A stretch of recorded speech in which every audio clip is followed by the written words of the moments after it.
अस्सलाम वालेकुम प्यारे दोस्तों। उम्मीद करता हूँ आप सब लोग खैरियत से होंगे। हमारी दुआ है कि आप जहां भी रहें अल्लाह ताला की हिफाजत में रहें।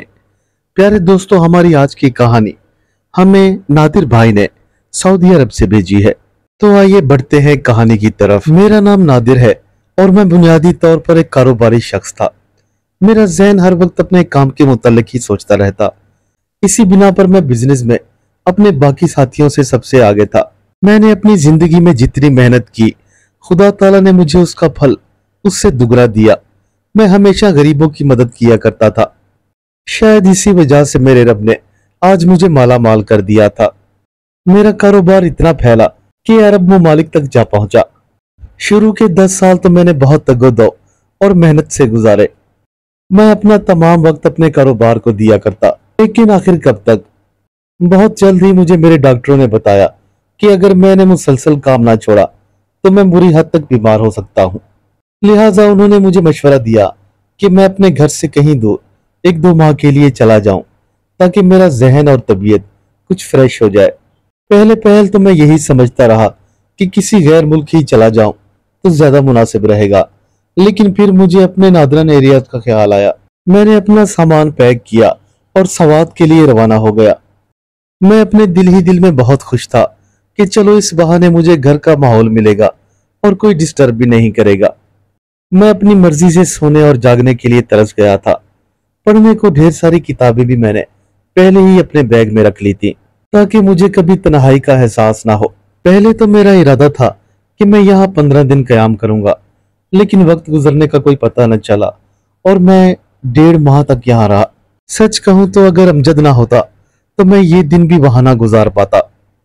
वो एक 15 साल का मासूम बच्चा था जो इस गेस्ट हाउस में मेरी खिदमत किया करता था। अमजद की मासूम हरकतें और भोलेपन की बातों से अक्सर मेरा दिल बहला रहता, और कभी कभी मुझे ऐसा महसूस होता कि जैसे मेरे अंदर का बच्चा भी किसी हद तक खुश रहने लगा है। वो घंटों मेरे कमरे में बैठा रहता और हम जी भर के बातें करते और खूब कह कहे लगाते। वो मेरा इस तरह से ख्याल रखता था कि जैसे मैं उसका हकीकी और सगा बाप हूं और वो मेरा बेटा हो।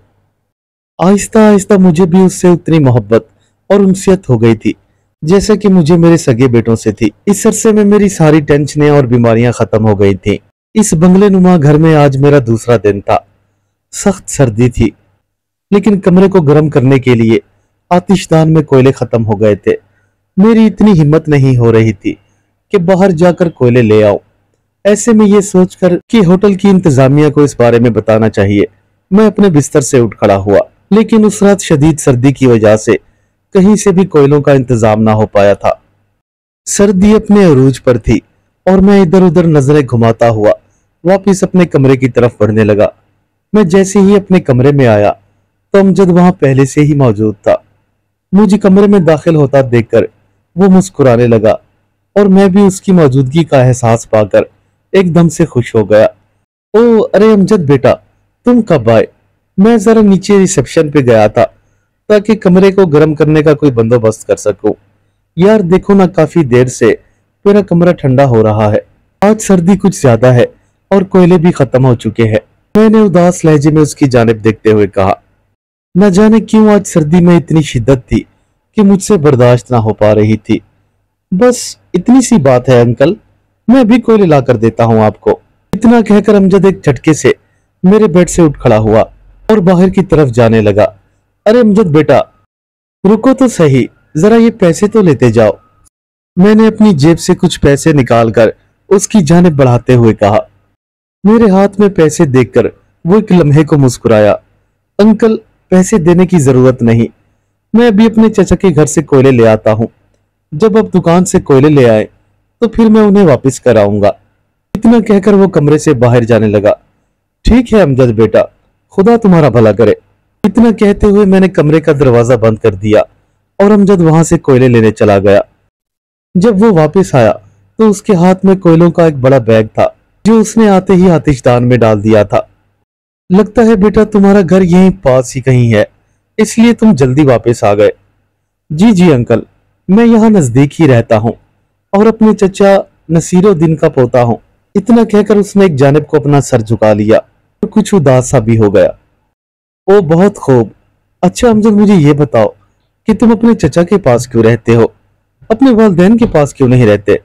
वो दरअसल अंकल, मेरे वालिदैन का एक रोड एक्सीडेंट में इंतकाल हो गया है, इसलिए अब मैं अपने चचा के घर में ही रहता हूँ और उनके काम में हमेशा उनका हाथ बटाया करता हूँ, ताकि मेरे रहने की वजह से उन्हें कोई माली मुश्किलात ना हो। उसने मुस्कुराते हुए मुझे जवाब दिया, ओहो बेटा, मुझे बहुत अफसोस हुआ कि इतने अच्छे लड़के के वालिदैन का इंतकाल हो गया है। मैंने उसके सर पर शफकत भरा हाथ रखा।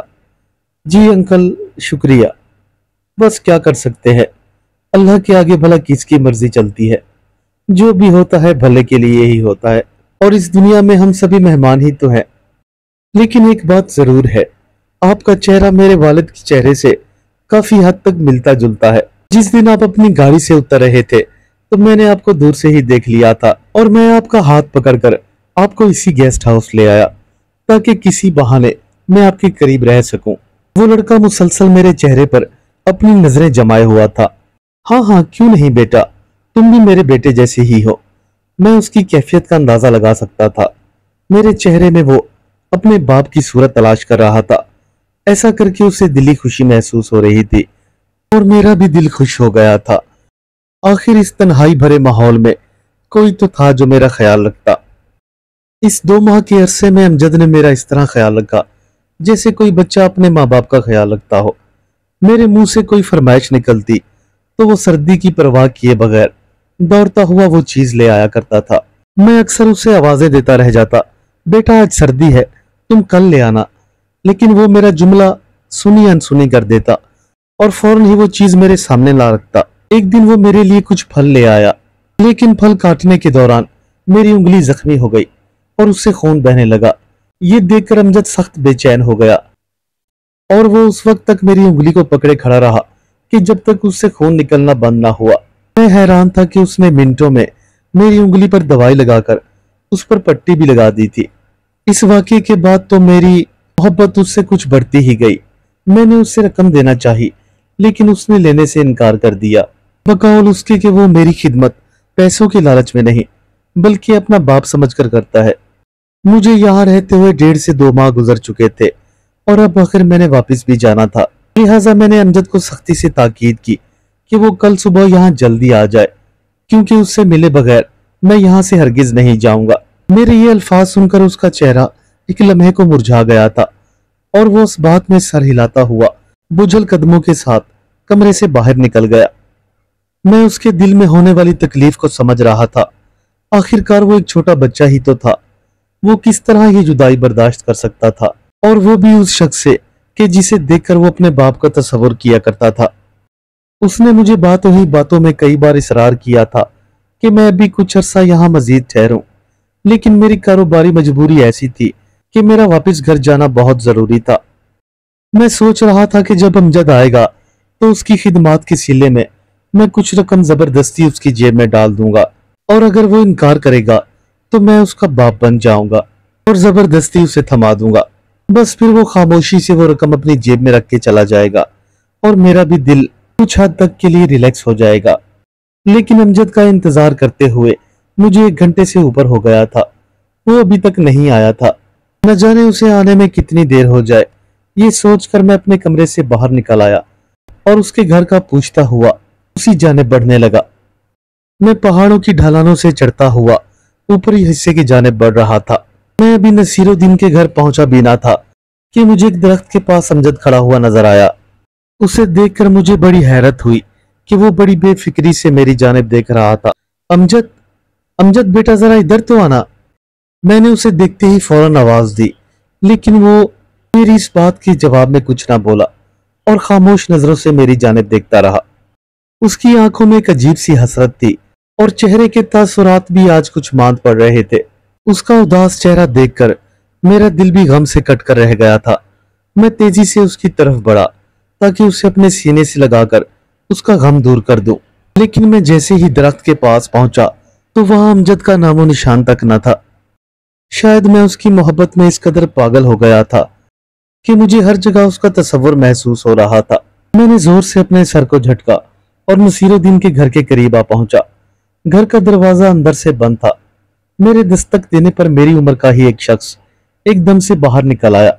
जी फरमाइए हजूर, किससे मिलना है आपको?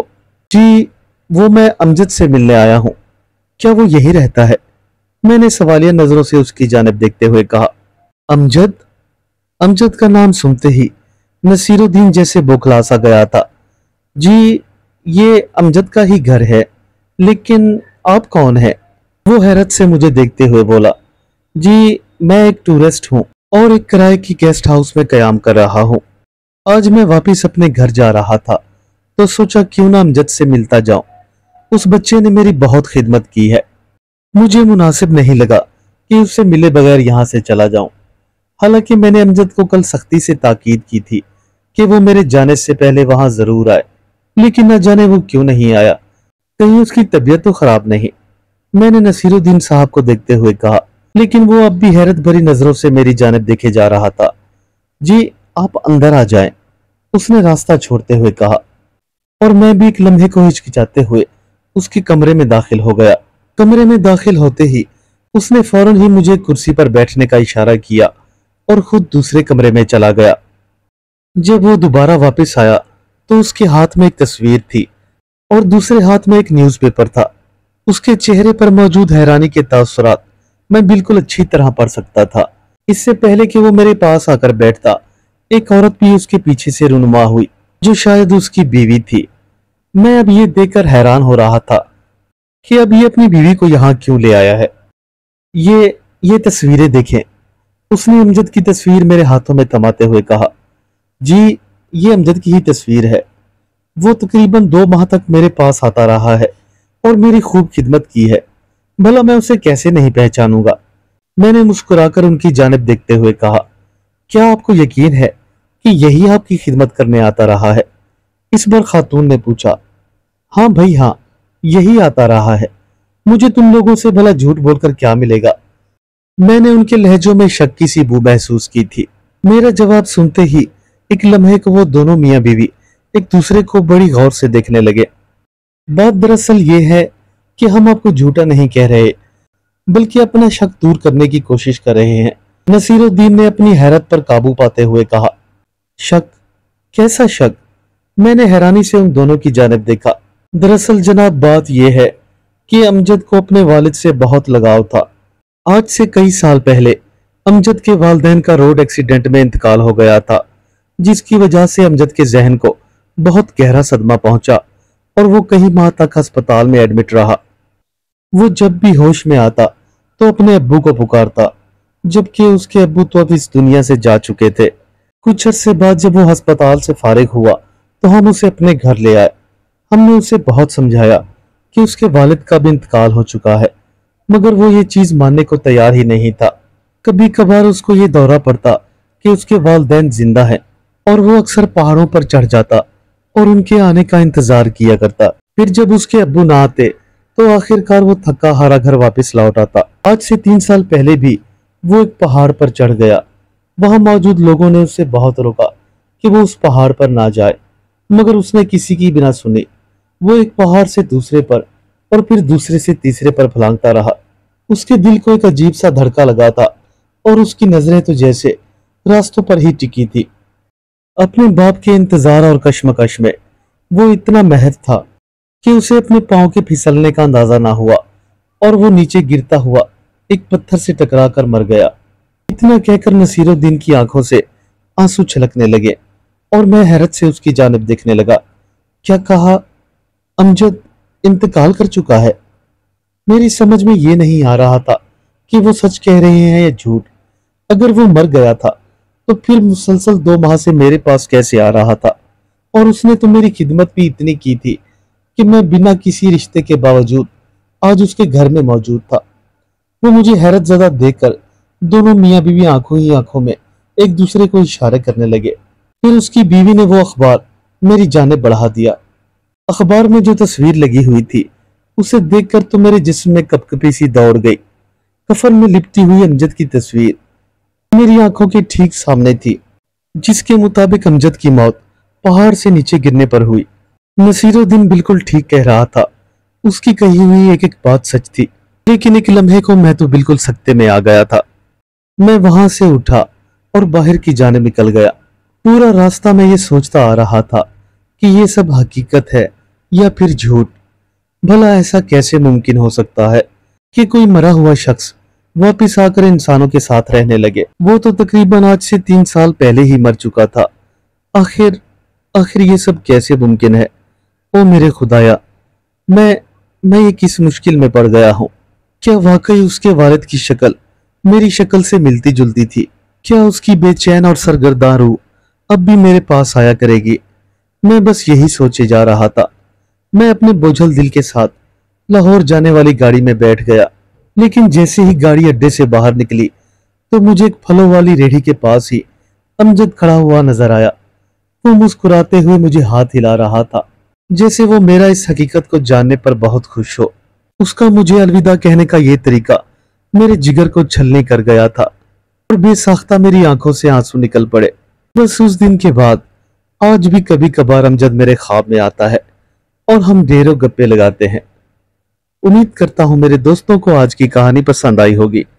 कहानी अच्छी लगी हो तो दोस्तों के साथ शेयर करना ना भूलें और चैनल को ज्यादा से ज्यादा सब्सक्राइब करें ताकि आपको हमारी तमाम कहानियां बर वक्त मिलती रहें। मिलते हैं कल एक नई कहानी के साथ। तब तक के लिए अल्लाह हाफिज।